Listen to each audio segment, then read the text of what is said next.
Audio Jungle. Audio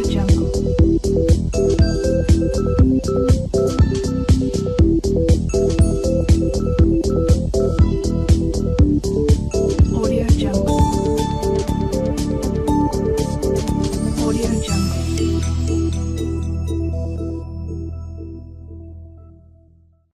Muy buenas, sed todos bienvenidos. Hoy vamos a resolver el ejercicio 5 de la opción A del examen de reserva 1 del año 2013. Nos dicen que tras burbujear sulfuro de hidrógeno a través de una disolución de dicromato de potasio que se encuentra en medio ácido de ácido sulfúrico, el sulfuro se oxida hasta azufre elemental. Nos piden que la ecuación que nos proporcionan la ajustemos por el método del ion-electrón.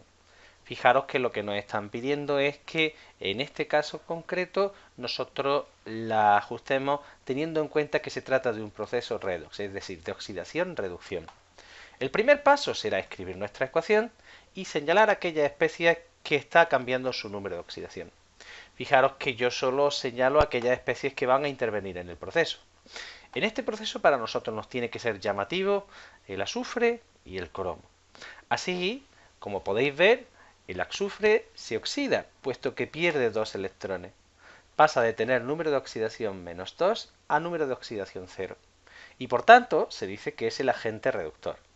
Mientras que el cromo, como podéis observar, el cromo parece que gana 3 electrones. Pasa de número de oxidación más 6 a número de oxidación más 3. Por tanto, será el agente oxidante. Segunda cosa importante, para poder escribir las ecuaciones iónicas tenemos que saber qué sustancias se encuentran en estado iónico. Error que cometemos grande. Fijaros, el sulfuro de hidrógeno es una sustancia covalente molecular y no podemos escribirla en forma iónica. En forma iónica se suelen escribir las sales iónicas y los ácidos fuertes.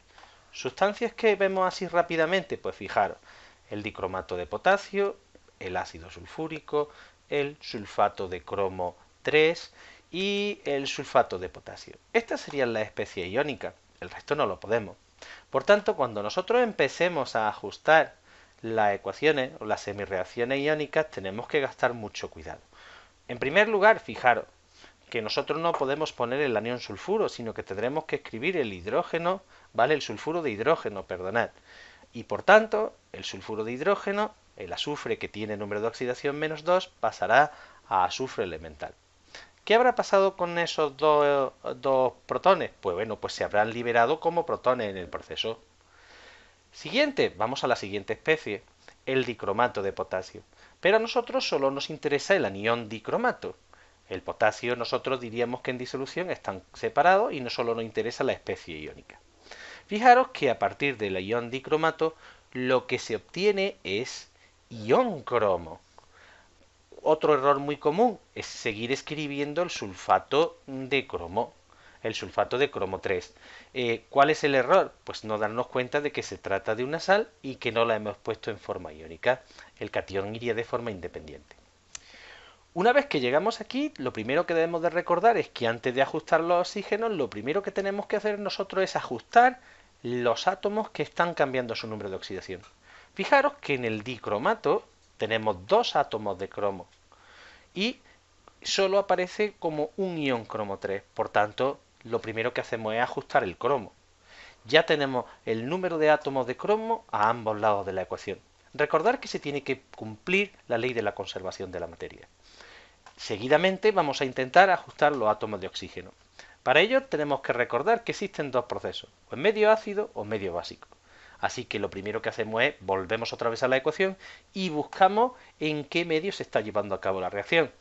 Fijaros que en este caso se está llevando a cabo en medio ácido.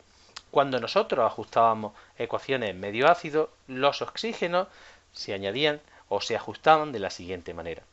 Es decir, como aquí tenemos 7 átomos de oxígeno, para intentar compensar, nosotros añadiremos moléculas de agua, en este caso, en la zona de reactivo.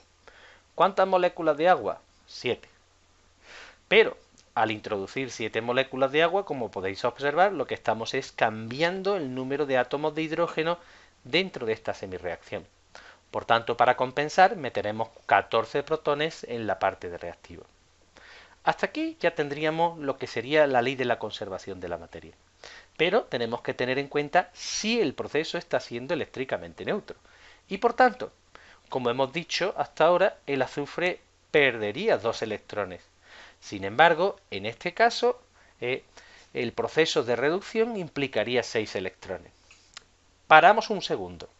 ¿No hemos dicho que cada cromo gana 3 electrones? ¿Cierto? Pero nosotros tenemos que darnos cuenta que hemos utilizado 2 átomos de cromo.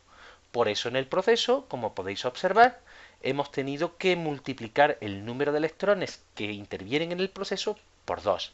Así, en el proceso de reducción, el cromo está ganando 6 electrones. ¿Qué ocurre? Que si bien la reacción o las semireacciones están ajustadas desde el punto de vista de la materia, no lo están desde el punto de vista de la carga. Y por tanto, la primera semireacción tendremos que multiplicarla por 3 para así poder tener que el número de electrones que se pierden en el proceso sea igual al número de electrones que se gana durante el proceso. Ya tenemos la ecuación. Ahora simplemente nos queda sumar todos los miembros. ¿Qué es lo que vamos a hacer nosotros ahora? Pues bien, nosotros lo que vamos a intentar es ir compensando. ¿Qué es lo primero que he eliminado? Pues fijaros, como nosotros solo interviene un ácido, una sustancia que tenga hidrógeno, lo primero que he quitado, como podéis observar, ha sido cancelar 6 protones que había en los reactivos, o sea, 6 protones que había en los productos con 6 de los reactivos, de forma que a mí solo me quedan 8 protones. El siguiente paso que deberíamos de hacer sería el anión cromato-dicromato, nosotros ponerle sus potasios correspondientes. Los 8 protones tienen que ir acompañando, ¿vale? O provienen de moléculas de ácido sulfúrico. Fijaros que cada molécula de ácido sulfúrico me reporta a mí 2 protones, por tanto tendremos que utilizar en este proceso 4 moléculas de ácido sulfúrico. Y finalmente, aquí es donde viene la parte más complicada para vosotros. Nosotros tenemos 2 iones cromo. Fijaros que en la reacción cada 2 iones cromo irían con 3 aniones sulfato. Y eso es lo que nosotros vamos a hacer, completarlo. Así ya tendríamos el sulfato de cromo 3. Pero me falta todavía un anión sulfato y me falta todavía por colocar los potasios dentro de los productos. Pues fácil, sencillo. El último anión sulfato que nos ha sobrado tiene que ir unido con el potasio que aparece en la reacción. Y así ya tenemos el proceso completo. Ya tenemos la ecuación molecular y bien descrita. ¿Qué hacemos con esta ecuación molecular? Pues nos vamos a resolver el apartado B. El apartado B nosotros comenzamos teniéndolo. Fijaros, nos piden qué volumen de sulfuro de hidrógeno medido a 25 grados y 740 milímetros de presión.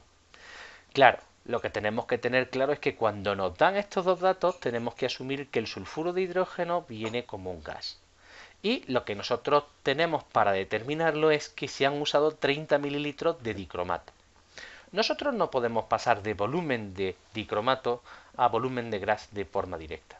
Tenemos que seguir nuestro esquema. ¿Qué nos han dado? La molaridad. Pues ahí está el primer paso. El primer paso será transformar el volumen de dicromato en moles. ¿Cómo? Usando el concepto de molaridad. Sabemos que un litro de esta disolución contendría 0,1 moles. Seguidamente vamos a relacionar los moles de dicromato con los moles de sulfuro de hidrógeno a través de la estequiometría. Fijaros que en la reacción, por cada mol de dicromato de potasio son necesarios utilizar 3 moles de sulfuro de hidrógeno. Y finalmente haremos uso de la ecuación de los gases. Dos cosas importantes.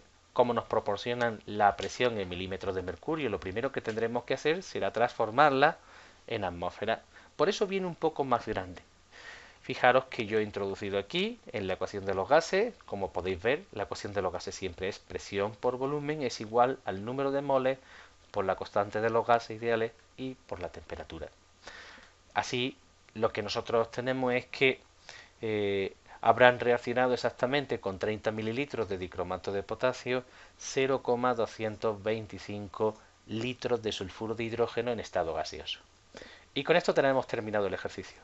Mucho ánimo, nos vemos en el siguiente ejercicio. Hasta luego.